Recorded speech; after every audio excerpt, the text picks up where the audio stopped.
Praise the Lord, hallelujah. Zion வேதாகம ஆய்விற்கு அன்போடு கூட இயேசு கிறிஸ்துவின் நாமத்தில் உங்களை வரவேற்கிறேன். இது யாத்திராகமம் அதிகாரங்கள் 29 முதல் 32 அதிகாரங்களில் வசனங்களை தியானிக்க சர்வ தேவன் நமக்கு கிருபை செய்வாராக. 29வது அதிகாரத்திலே ஆசாரியம் ஊழியம் செய்வதற்காக பிரதிஷ்டை பண்ணுகிறதை குறித்து வேதம் தெரிவிக்கிறது. மகிமை உண்டாவதாக.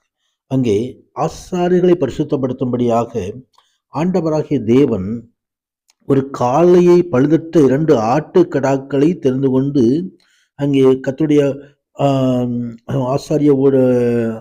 ஆசரிப்பு கூடாரத்திற்கு வந்து அந்த பலியை செலுத்தும்படியாக கர்த்தர் கிருபை செய்கிறார். கர்த்தர் மகிமை உண்டாவதாக.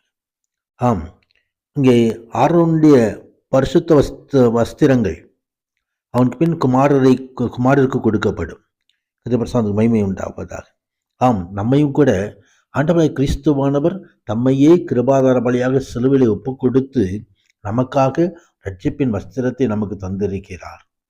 ஆம், அந்த இரட்சிப்பின் வஸ்திரத்தை நாம் காத்து கொள்ள வேண்டும். கர்த்தருக்கு மகிமை உண்டாவதாக. தொடர்ந்து 30வது அதிகாரத்திலே ஒரு தூபம் காட்டுவதற்கு தூப பலிபீடத்தை உண்டாக்க வேண்டும் என்று சொல்லி ஆண்டவர் கட்டளை தருகிறார்.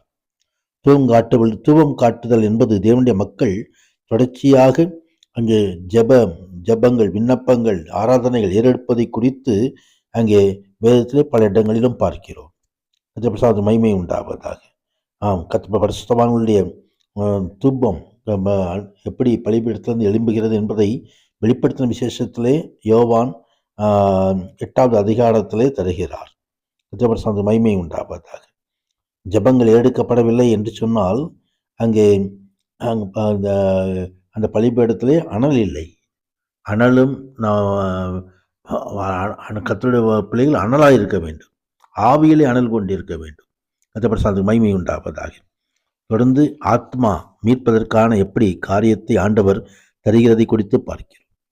கர்த்தருக்கு மகிமை உண்டாவதாக. இஸ்ரவேல் புத்திரரை அவர்கள் இலக்கத்தின்படி கணக்கு பார்த்து அவர்கள் எண்ணும்போது அவர்களுக்குள்ளே ஒரு வாதை உண்டாகாதபடிக்கு அவர்களில் ஒவ்வொருவனும் எண்ணப்படும் சமயத்து தன் ஆத்துமாவுக்காக கர்த்தருக்கு மீட்பும் பொருளாய் கொடுக்க கடவன்.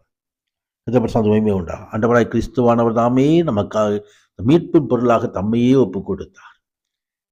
மகிமை உண்டாவதாக. சிலுவையிலே நமக்காக அவர் தம் முழுவதுமாய் ஒப்பு கொடுத்தார். மகிமை உண்டாகும். ஆசரிப்பு கூடாரத்தில் அவருக்கு எப்படி கழுவுவதற்காக தொட்டி வைக்கப்பட வேண்டும், வெண்கல தொட்டி. அங்கே ஆண்டவராய் கிறிஸ்துவானவர் தன் பிள்ளைகளை அவர் கழுவி புதிதாக்குகிறவர். ஆம், ஆவியினாலும் ஜலத்தினாலும் மறுபிறக்கம் அடையும்படி அவர் தண்ணீரிலே முழுக்காட்டி நம்மை தாமே ஒரு மீட்கப்பட்ட ஒரு புது வாழ்விற்கு அன்று அழைக்கிற தேவன். கர்த்தருக்கு மகிமை உண்டாவதாக. தண்ணீரில் அடக்கம் பண்ணப்பட்டு மீண்டுமாய் நாம் புண்ணிய வாழ்விற்கு, புது வாழ்விற்கு, அந்த ஆவிக்குரிய ஜீவியத்துக்கு நாம் அர்ப்பணிக்க வேண்டும். கர்த்தருக்கு மகிமை உண்டாவதாக. தொடர்ந்து அபிஷேக தைலத்தை குறித்து எழுதப்பட்டிருக்கிறதை பார்க்கிறோம்.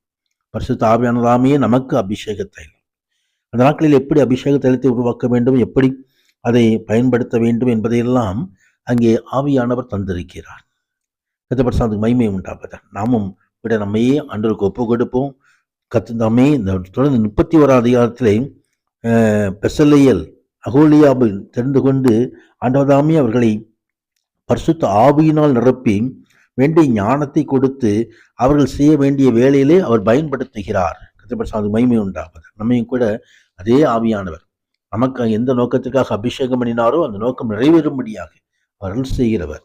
கத்தப்பட்ட மகிமை உண்டாவதாக. தொடர்ந்து ஓய்வு நாட்களை குறித்து எழுதப்பட்டிருக்கிறதை நாம் பார்க்கிறோம். கத்தப்பட்ட மகிமை உண்டாவதாக. 7வது நாள் எல்லாம் செய்து முடித்து ஆண்டவர் சமூகத்தில் ஓய்ந்திருக்க வேண்டிய நாள். 6 நாளும் திங்கட்கிழமை முதல் சனிக்கிழமை வரைக்கும் உழைக்கிறோம். 7வது நாள் தேவனுடைய கரங்களிலே ஒப்பு கொடுக்க வேண்டும். 32வது அதிகாரத்திலே அங்கே ஆரோன் பொன் குண்டத்தை உருவாக்கி விடுவது, விக்கிரக ஆராதனை கொண்டு வந்து விடுவது குறித்த தேவ கோபாக்கினை வெளிப்படுகிறது. நம்ம கூட ஆண்டவர் தாமே நம்மை ஆசீர்வதிக்கும்படி கர்த்தருடைய கரங்களில் ஒப்பு கொடுப்போம். உண்மையான தேவன் மகிமையான செய்தல்வாராக. ஆமேன், ஆமேன்.